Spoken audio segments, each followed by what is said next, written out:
This is Tim Staten with Tim Stating the Obvious. What is this podcast about? It's simple. You are entitled to great leadership everywhere you go, whether it's to church, whether it's to work, whether it's at your house, you are entitled to great leadership. And so in this podcast, we take leadership principles and theories and turn them into everyday, relatable, and usable advice. And a quick disclaimer. This show, process, or service by trademark manufacturer, or otherwise does not necessarily constitute an implied endorsement of anyone that I am employed by or favors them in representation. The views are expressed here in my show are my own expressed and do not necessarily state or reflect those of any employer. Hey, and welcome to today's episode. I'm super excited to be talking about intergenerational leadership. And with our special guest, I cannot think of a more thought-provoking person to really talk about this with, which is Mai Moore. She is the founder of Boss Me In and co-founder of EYEJ, which stands for Empowering Youth and Exploring Justice. Two platforms dedicated to empowering women and youth to lead with courage, authenticity, and impact.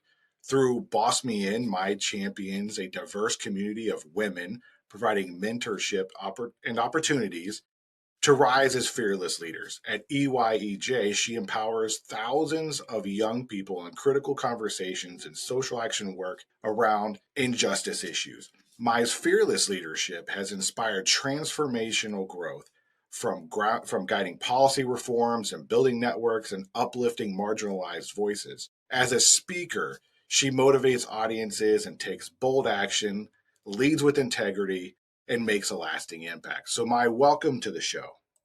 Thanks for having me, Tim. Appreciate it. I'm excited for the conversation. Yeah, I'm really glad that you're here and we're able to have this conversation. So if you don't mind, could you tell me what is intergenerational leadership and why should we really care about it as leaders? Absolutely. And just to give a little bit of context, my personal mission is really, I call myself #almost social impact. I'm here to awaken awareness, to create a more equitable, connected, and empowered world. And as you had mentioned, Tim, intergenerational leadership has really been a focus of mine, whether directly or indirectly, for the last 13 years. Previous to that, I was in tech and I helped 2 companies go public. And so intergenerational is really connecting between generations for better understanding and impact. It's a vital answer right now to the future of work. In 5 years, 70% of our workforce is going to be millennials and Gen Z. And what this really comes down to is about the topic of leadership. Are we really empowering our next set of leadership properly? And do we have, great demonstrations of example of leaders right now so that they can follow in our footsteps? And I think, with everything going on in the future of work, with retention issues, it goes on and on, hiring issues, DEI issues. We know what the state of culture right now. Are we really doing our duty as humans to, set the next generation up properly? So you make a great point when you say 70% of millennials are going to be leading the workforce in the next several years. Mm-hmm. So when we talk about the difference in generationals and difference in generations and how that applies to the workforce. So can we talk a little bit about what we know the huge generational gaps are as far as values in the workplace go? Mm-hmm. Yeah. We could spend hours on that. And I think, what's complex here is that we've got 5 to 6 generations of people in the workforce right now. And then as far as values, for example, I'm a chief and I'm around a lot of executive women, and that's been an integral part of Boss Me In. And then you've got Gen Z, which are completely different. It's almost like a different world right now. And so when you talk about values and how we were raised and perhaps maybe what we learned from capitalistic ways or the way corporations ran is very different than what Gen Z are demanding and what they're expecting. And, honestly, no one alone, no group alone has the answers alone. That's what I've learned. And I've actually tested that myself because, at first I was like, oh, young people might have all the answers and what they're demanding is correct. I do believe that. And, a lot of executives are trying to shift and work between what corporations expect and trying to create more ease and trying to abide by what young people are expecting. But it's just so, what I've learned is that alone is not the answer. It's also really what I look at is it's executives that really need to shift, and leadership that needs to really shift in our own way and evolve and grow, to become better leaders. Because at the end of the day, they are watching us, they are following us, they are trying to learn from us. And we have made a lot of mistakes, and we have really, set this, a lot of things up, honestly, for failure in some ways. And let's be honest, a lot of the leadership right now is not fantastic. So obviously Gen Z are wondering, like, what in the world is going on here? Who can I follow? Who can I trust? Who are good leaders?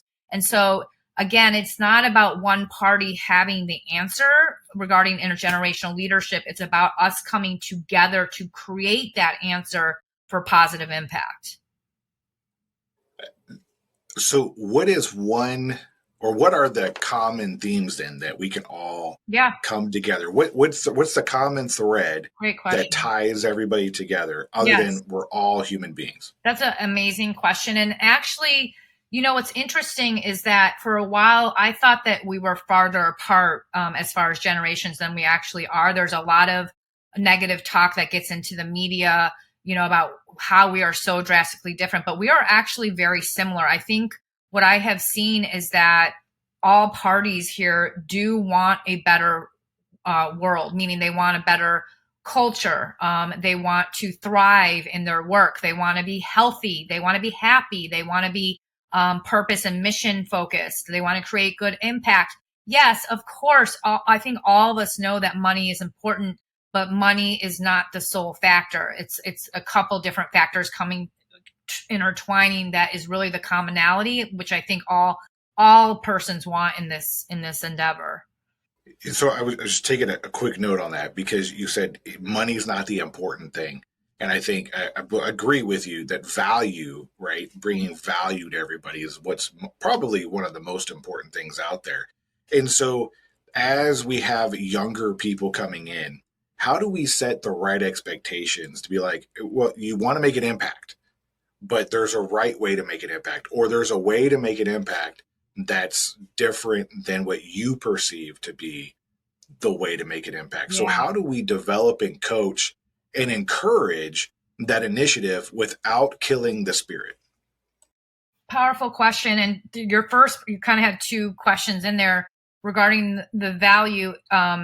Yes, it's how do we create value, but not just for ourselves selfishly? How do we create value for the community or the team or whatever the mission of the company is and all that?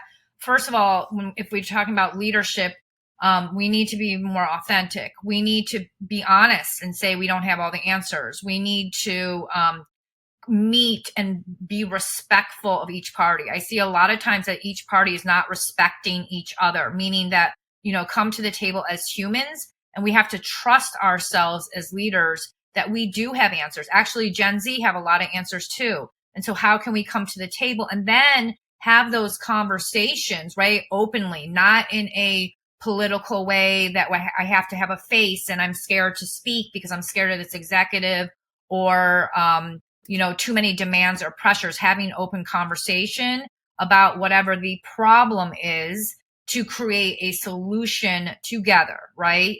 And then actually implementing it. Because I think a lot of times right now in society, we have an issue of talking a lot, right? There's a lot of talkers out here.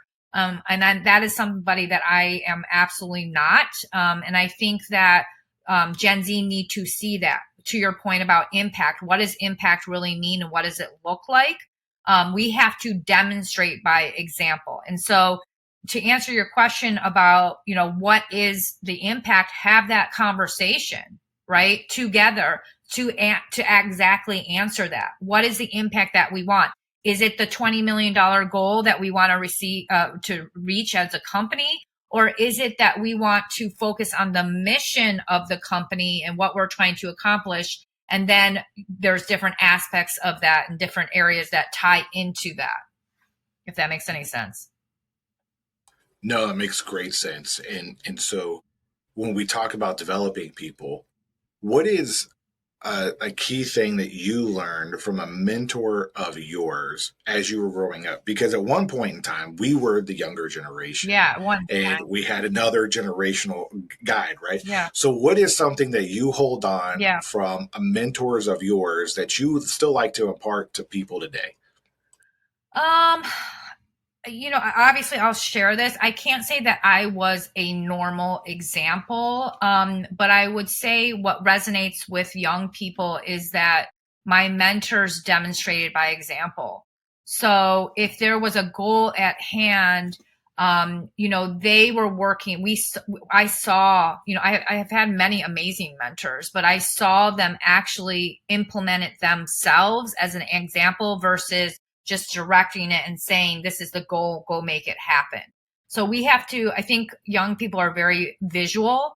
We have to actually show it, whether yes, it is describing it through a social media post or actually, creating a company. And no, you don't need to, that's not, everybody doesn't need to create a company, but it's actually like, yes, if we are pissed off about X, how do we actually create that change and implement it, and show what the impact of that implementation is? Who does it impact? What happened from that? Did we create, as an example, more, did we help someone get a job? Did we help them get an internship? Maybe it was a social emotional scenario with their mental health and we help them with X. Like, we have to communicate what that impact looks like and we have to demonstrate it by example. All great points about leading by example and demonstrating that Yes. and what that looks like. And so as we demonstrate what right looks like or how you can do different things, what are some of the gaps that you see today when it comes to communication? Oh, Because we communicate very differently and very. communication is key. So what is something that we can do or need to know about bridging the gap in communication? Communication, number one, is a key element in society today, no matter in the workforce or in culture. And to your point, yes, there are very different styles of communication. And I'm not saying I am an example of this. I've had to really learn, and I'm not an expert at this, but I would say I am definitely a communicator, but I've had to learn at the different styles of how people communicate. Sometimes it is through social media. Sometimes it's through text. Sometimes we learn, through email. Sometimes it's a phone call. Sometimes it's getting on a Zoom. And so honestly, I think we have to be flexible. And to your point, just earlier today, I was frustrated because I was actually working with a Gen Z, and a lot of times I see this block, like they don't know how to have a conversation back.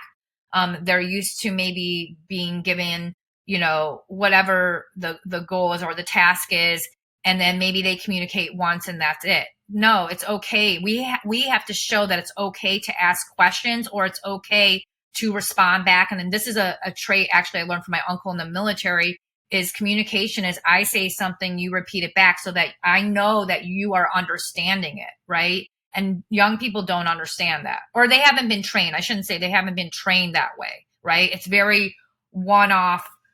I speak, you speak.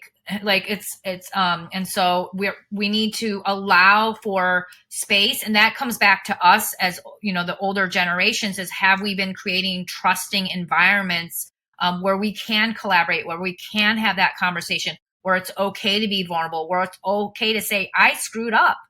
In my generation it wasn't okay to do that, right? So they've seen that, they've watched us. But I think that communication style of from the military is really, very, really powerful. I say something, you say it back, repeat it so that I know that you understood what I say, and I do the same for you. No, absolutely. And I'm glad that you mentioned that tactic. With my background being in the military for over 23 years, that is something when I talk to people, I'm like, hey, I say something. Learned early on that just because I said something doesn't mean somebody else received it or understood it the way Yes. that I meant it to be. Yes. And, as you pointed out, I think when it comes to the use of technology, how has the use of technology helped communication, but also kind of hindered it in how we need to maybe change the way we look at it or use it when it comes to communication? Yeah, I mean, that would be a good question to ask a Gen Z too. And it, that's a big question. I think we have to be flexible. We have to be, every relationship is a two-way street. Whether you're married, you have a business partner, whether it's intergenerational, Gen Z to exec or whatever. And so, again, having that conversation to say what communication style works best and try to meet in the middle, I think is vital. I don't have the answer for that because it's very complex and there's a lot of different types of technology and communication styles.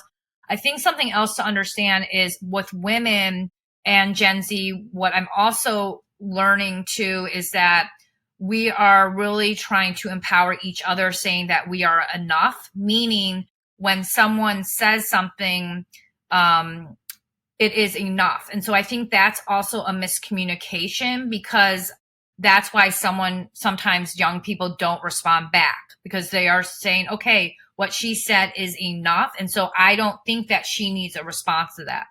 So that's again leading to a miscommunication.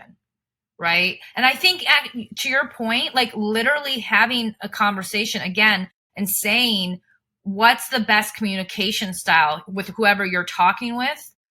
Just taking that 10 seconds will relieve a lot of things as well. So, That's a great point. I never even thought about the, enough type statement because I've always viewed conversations as back and forth. And when you just brought up that fact, like, hey, yeah, what I said was enough or what they said was enough, and I didn't think there needed to be anything else. I never really thought of it that way. And that's going to make me rethink several other conversations I've had in the past. In the past, I thought were kind of short and then probably needed to be more, but maybe it was just enough. And I misunderstood that, like you said, going to some miscommunication. right. And you could literally say, you know what, just with how I operate, I just really would appreciate a communication back confirming that you heard me or that I am expressing myself properly to you. It just takes sometimes that one extra step so that then you have communicated that you expect a response Yeah, back. no, that's a great point too. So, what is one piece of communication or technology that you found effective in bridging the gap? Is there one thing that you found that really helps in bridging the gap? Connecting.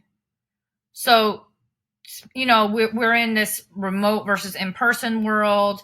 There's a lot of Zoom.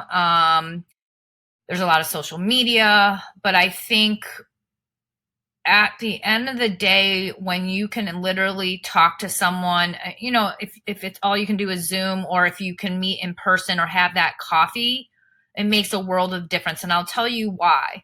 When we had COVID, we all moved to Zoom. And what happened is it eliminated kind of those side conversations, the side chats, the non-work kind of conversations. And therefore it eliminated the opportunity to see each other as human. And I think we can do it. We're amazing humans and we can really create anything and do any kind of work, any kind of industry, honestly. But it really comes down to relationship building, connecting as humans one-on-one. That's what I truly believe. With the connecting piece, how do you view mentorship and how do you help uh, talk to the different generations about the Mhm. usefulness of generations with building that connection? Yeah, I have done a lot of different kind of mentoring, but with Boss Me and we implemented a co-mentoring program and we had 25 chiefs with 25 Gen Z. I'm actually doing an event next week in New York City about mentoring and really creating impact in one single event. But I think the old way is kind of out where it's one way, meaning I'm telling you and then we're focused on you and then I'm helping you. It's because everyone needs help right now. So I really look at it as co-work. I look at it as bi-directional. I look at it as a two-way street.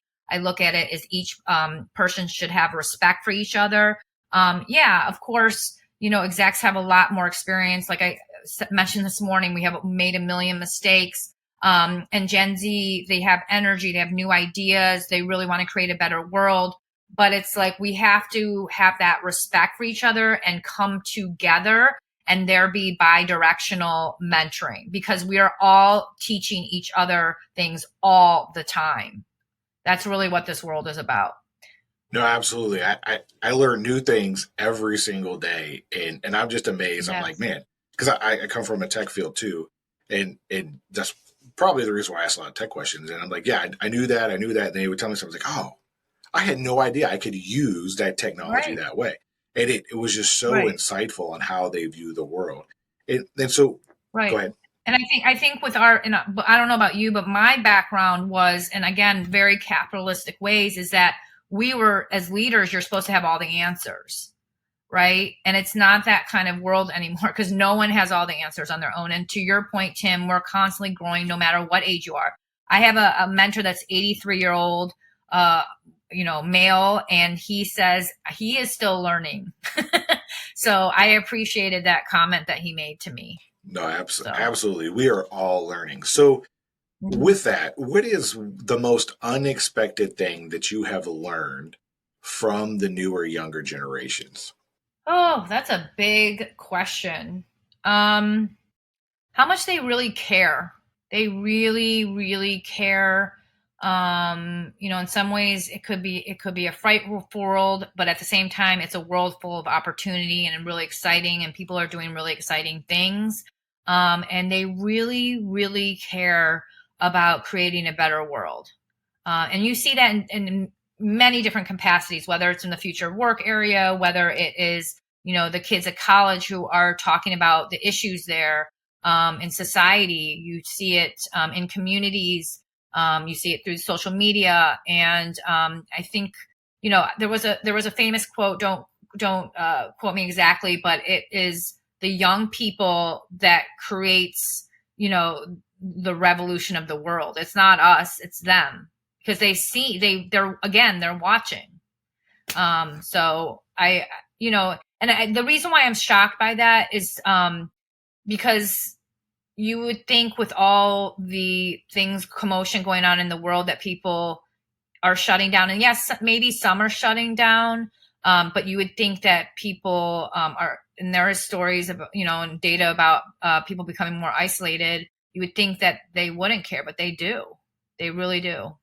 So, can you share like one or two like stories? Like, what does that look like when somebody says? Because I think that sometimes maybe somebody caring a lot can come across a different way to some other people, and they might be taken aback by it, be like, "Oh, well, you don't really mean that, or you don't really, feel that way, or you're just kind of angry." Mhm. So, how does that caring look like?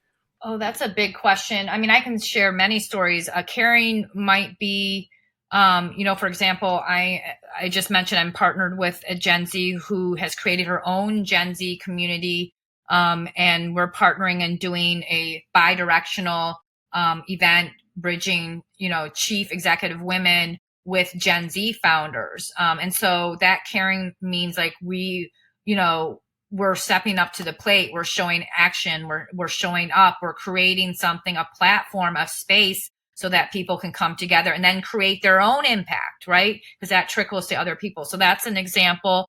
With EYEJ, caring is, caring. I'll give another example. I was just on a mentor call with, I'm still in touch with a lot of the young people from EYEJ, and I was on a mentor call with one of the ladies, Shaya, and I'm helping her develop her purpose a little bit more, making it more clear. And it's amazing because she wants to help people in her community, because her family, like her brother, has autism and her parents have autism, and she wants to create a platform where persons of color who have autism can get help, the proper help that they see. And you can hear the passion in them, even for a young age, and also the pain too. And that's caring. That is caring, and thinking about already the younger people in her community, 5, 6, 7 years old, that are going through this at an 18-year-old age. That is caring, and implementing, wanting to implement, wanting to see action and change from this. That is caring. Those are amazing stories too, by the way, of this younger generation really caring and being passionate too, right? Some things as we Yes. get older, we may lose some passion, and we gain some passion in some other ways, and having that passion around is good. So we a lot of what we talked about has to do with a lot of self-awareness. And so how do you Mm-hmm. relate to that in the work that you do when it comes to developing self-awareness? Because you have the awakening awareness as well. So what is that? Mm-hmm. I just recently moved to New York City, and when there's a change happening in your life, you do a lot of reflecting. I'm like, what the heck am I been doing the last 13 years with all these different community underserved youth, or privileged youth, or Gen Z, or executives? Like, and all these diverse people, what have I been doing? And what I realized was I was actually building awareness, right? And so and I'm very in tune with society and paying attention to solutions that we can create to help society right now.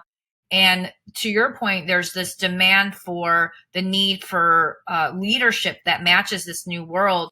And if we cannot, as leaders, see clearly, we cannot make good impact. We cannot make good businesses. We cannot make good business decisions. And so we need to be able to see clearly. And that's what this new initiative is about. I just spoke at Harvard last week about this. We must, as leaders, build our awareness. And to your point about self-awareness, that is part of the work, is facing ourselves, right? The good and the bad. We're human, right? And focusing on our superpowers and what we're good at, and and trusting ourselves of what we really want to do for this world.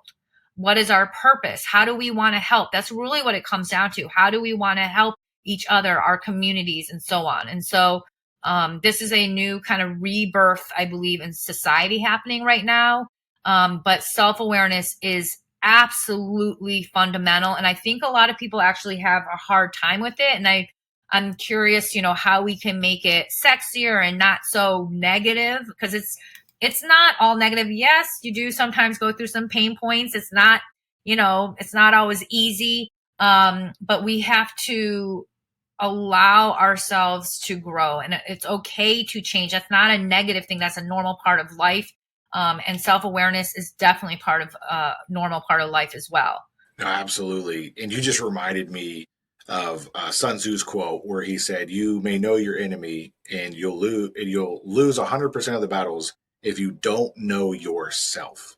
Right? And the same could be Mm-hmm. applied to business. It's applied to leadership, Yep. and you just hit that right on the head. So, And I'll tell you, I'm grateful to EYJ for actually really learning that, because in the hard moments, I mean, there was one point I was homeless at a time. I was a single mom pushing EYJ forward. I mean, I had this great career before, and, so many times I've been like, F this, I want to quit. And, everything is like a problem. Everything is hard.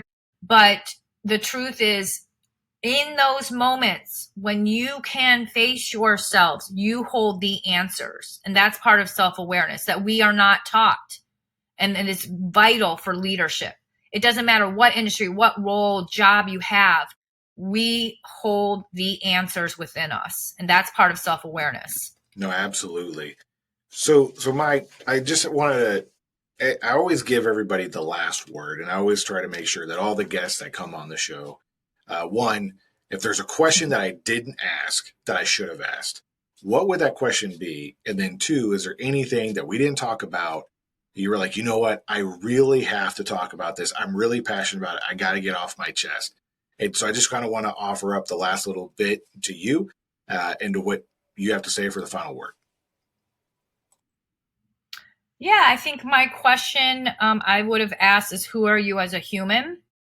And what am I super excited about? I'm excited for my journey. I mean, I'm growing and evolving just like everyone else. And I'm thinking about, how can I help people on a bigger level, because I have all this experience. And yeah, sure, I have some answers here and there, but I'm still learning and growing and listening and talking with people and connecting. And so I'm excited. I'm honestly excited for culture and society.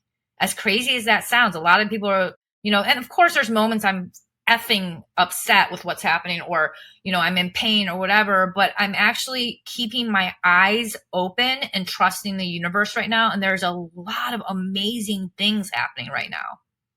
So, well, awesome. So, it was really great to have you on the show. And for everyone listening to this and watching this, in the descriptions, you'll be able to find all of her social media links and ways to reach out to her and get a hold of her and her organizations that she belonged to. So, Mai, thank you so much, and I appreciate you being on the show. thank you. I'm grateful. As always, thank you for stopping by and checking out this episode and listening to it. I really hope that you enjoyed it. Before we go, I'd like to ask a favor of you if I could. If you could please share this episode with one or two people who you think might like this topic. If you haven't followed or subscribed on the platform that you're listening to, and hit all the bells and icons and all the whistles so that you know that when we post another episode, you'll be alerted, please go ahead and do all that before you go. If you got some value out of this episode, please leave a review or a comment so we can help spread the show to other people who might be interested in the topics that we've talked about here today, but may not have found our show yet. Again, thanks for stopping by. I'm Tim Staten,